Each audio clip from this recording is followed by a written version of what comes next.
Now the bigger question is, where is Shaista Parveen, the widow of Dawn-turned Neta Atiq Ahmed? She's on the run and constantly there are search teams of Uttar Pradesh police that has been after her. She is, many call her, the brain behind being able to not only right now dodge the Uttar Pradesh police but also supervising a lot of crime and murders that were being organized. There is, remember, one Lady Dawn Mundi Passi. That's what the police is searching for also. The information coming in that it could be her giving minute-to-minute update to Shaista Parveen, possibly could be sheltering her as well. Police have now intensified hunt to nab this Lady Dawn Passi as well. She has several criminal cases filed against her. She's currently out on bail. UP cops are looking for this dreaded gangster. Apart from these two women, his name is Guddu Muslim, remember, one of the shooters and one of those who had thrown the bomb also to turn the area into smoke. Cops say that he was even traced in Chhattisgarh. So this is a new layer, a new revelation that has come. It's not just about Shaista Parveen. She's clearly being sheltered by someone that the police, despite search teams across Uttar Pradesh, are unable to find her. According to our sources in the police and agencies, that she's on the run because there is a help coming in from one Lady Dawn, a woman Dawn, Mundi Passi. We'll try and get some details about her from our reporters on the ground as well. But this is shocking.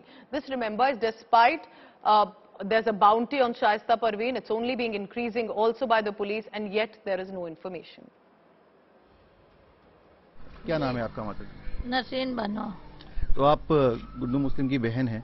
क्या नाम था बचपन में उसका? गुड्डू मुस्लिम ही नाम था, किसी और नाम से पुकारते थे? नाम था मुस्लिम मुस्लिम नाम था उसका। मुस्लिम था। तो आपके साथ कब तक रहा और कब से यहाँ से चला गया? 13 साल की उम्र से चला गया। क्यों चला गया यहाँ से? मम्मी पापा डांटते थे, तब वीडियो का जमाना था, वीडियो देखता था, वो रात रात नहीं आता था, इस वजह से। संगति ठीक नहीं थी, मतलब इसके कारण निकाल दिया आपके घर वालों ने? जी, जो आता नहीं था, इस वजह से। तो उसके बाद कभी बात करने की कोशिश करी या कभी आया आपसे मिला? कभी नहीं मिले, कभी नहीं मिले।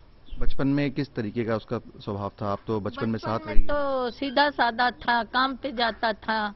जब वीडियो देखने लगा तभी वो नागा करने लगा, नहीं आने लगा, इसी वजह से। क्या काम करता था? किस काम पे जाता? मोटरसाइकिल के कटरा में। तो काम क्यों छोड़ दिया उसने?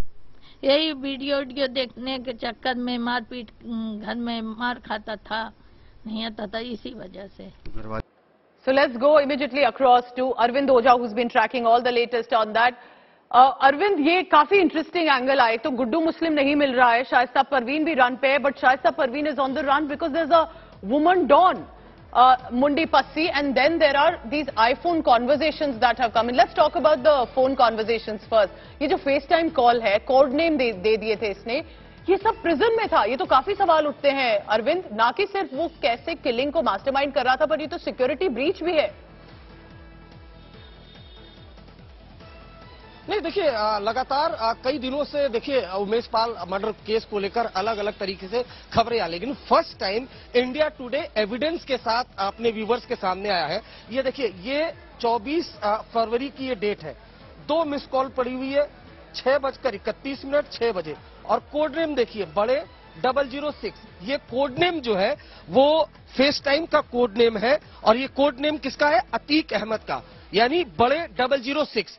आईफोन का इस्तेमाल कर रहा था अतीक अहमद साबरमती जेल गुजरात में, और वहां से 24 फरवरी जिस दिन उमेश पाल का मर्डर हुआ, वो प्रयागराज में नियाज नाम का एक शख्स जो रेकी कर रहा था उमेश पाल की, उसको कॉल करता है और तस्दीक करता है कि क्या उमेश पाल हमले में, अटैक में मर गया या नहीं मर गया। उसके बाद अतीक अहमद को श्योर किया जाता है कि उमेश पाल की मौत हो चुकी है। तो आईफोन का एक नहीं बल्कि 3 आईफोन का इस्तेमाल कर रहा था, और पूरा स्क्रीनशॉट, पूरा एविडेंस इंडिया टुडे के पास है।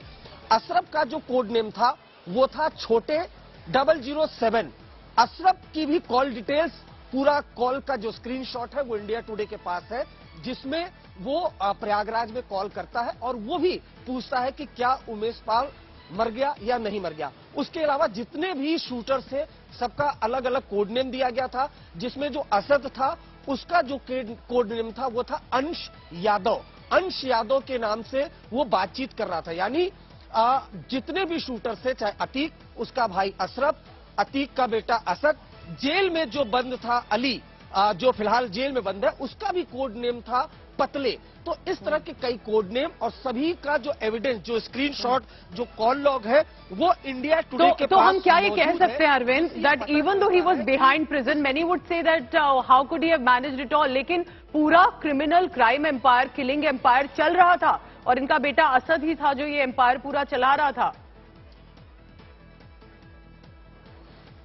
नहीं, बिल्कुल चला रहा था। और देखिए, हम दूसरा स्क्रीनशॉट भी दिखाते हैं आपको। ये देखिए कोड नेम छोटे 007, ये जो है वो अशरफ का कोड नेम था। तो ये क्लियर कट है और ये बहुत बड़ा सवाल भी है, न सिर्फ गुजरात की साबरमती जेल के जितने भी लोग हैं उनके ऊपर, जो बरेली जेल है स्टाफ उनके ऊपर, कि कैसे जो क्राइम सिंडिकेट है वो भले ही अतीक जेल में बंद था, लेकिन उसका क्राइम सिंडिकेट जेल के अंदर से भी चल रहा था। ये क्लियर कट है कि जेल से ही उसने अपने बेटे से मिलकर उमेश पाल का मर्डर कराया और न जाने कितने क्राइम जेल के अंदर से वो करा रहा था, और सब कुछ एक फुल प्रूफ प्लानिंग के तहत, ताकि उनको डिटेक्ट न किया जा सके। अगर उनका जो फोन है, फोन सर्विलांस पर हो, तो वो डिटेक्ट न किया जा सके।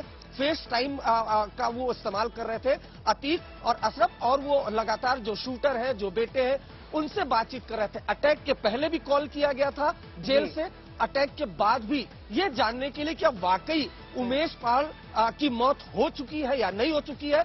और शूटर जब तस्दीक करते हैं अतीक को कि उमेश पाल मारा गया, उसके बाद ही अतीक रिलैक्स करता है। लेकिन ये स्क्रीनशॉट जो इंडिया टुडे ने एक्सेस किया है, कॉल लॉग जो इंडिया टुडे ने एक्सेस किया है, ये स्टैब्लिश करता है कि जेल में भी रहकर अतीक जैसे माफिया किस तरीके से अपना क्राइम सिंडिकेट चलाते हैं। अरविंद, इससे हमें वो भी कनेक्ट करना है जो फुल प्रूफ प्लान असद ने बनाया था कि वो वहां पे मारेगा उमेश पाल को, और वहां पे एक एटीएम कार्ड किसी और को दे रखा था लखनऊ में कि वो विड्रॉ करेंगे पैसा, और वो ऐसा लगेगा कि वो तो असद ने किया, वो तो था ही नहीं लोकेशन में, लेकिन वो सीसीटीवी पे जब उसकी फुटेज आई उसी से कहीं ना कहीं कैच हो गया। तो काफी फुल प्रूफ प्लान पूरे परिवार ने, जो एक एम्पायर चला रहे थे, बना के रखा था उमेश पाल मर्डर केस में।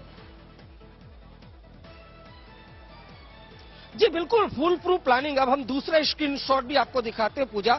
ये देखिए, अंश यादव 00, ये जो कोड नेम था वो था असद। असद कौन? जिसका इनकाउंटर हो चुका है झांसी में। ये कोड नेम अंश यादव का था। तो पूरी जो फैमिली है, पूरी, चाहे शाइस्ता जो अतीक की वाइफ है अभी एब्सकॉन्डिंग है, और लगातार इस तरह की कहानियां चल रही थी, बिलीव कोई नहीं कर रहा था। लेकिन ये कोड नेम, ये स्क्रीनशॉट ये बताते हैं कि किस तरीके से पूरी फैमिली को इन्वॉल्व किया अतीक अहमद ने। वो हर हाल में उमेश पाल का मर्डर करना चाहता था, क्योंकि उसे मालूम था कि जो किडनैपिंग का केस था उस मामले में उसको पहली बार सजा हो सकती है, उम्र कैद की सजा हो सकती है, जो हुई भी, और इसी से वो डर रहा था। इस वजह से उसने फुल प्रूफ प्लानिंग की, सभी को कोड नेम दिया, अपने बेटे को कोड नेम दिया, अंश यादव जो असद था उसको, अली जो जेल में बंद था वो भी इसमें इन्वॉल्व था, उसको पतले का, ठाकुर जो कोड नेम था वो गुड्डू मुस्लिम का था, खुद अपना कोड नेम बड़े का दिया था, और छोटे भाई अशरफ को कोड नेम छोटे का दिया था। This also shows, of course, this was not the first time that they must have got someone killed. They clearly knew that the police agencies are going to come after them. They had a full-proof plan, but this is just a part of the investigation. Where is Shaista Parveen, Guddu Muslim? Now another woman, Dawn, is being discussed about, and that clearly shows the kind of empire, literally, I mean, empire, it could be a soft word, literally a cloud that they were running, a cartel of crime and killings. Arvind Oja with the latest. Arvind, thank you very much for now.